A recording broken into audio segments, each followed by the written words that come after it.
దూరానున్న చుక్కలే విన్నా గాని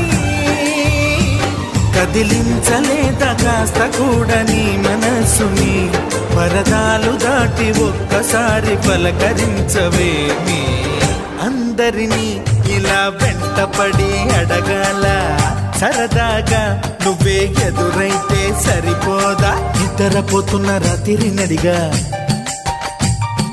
గుటికి చేరిన గువ్వల నడిగా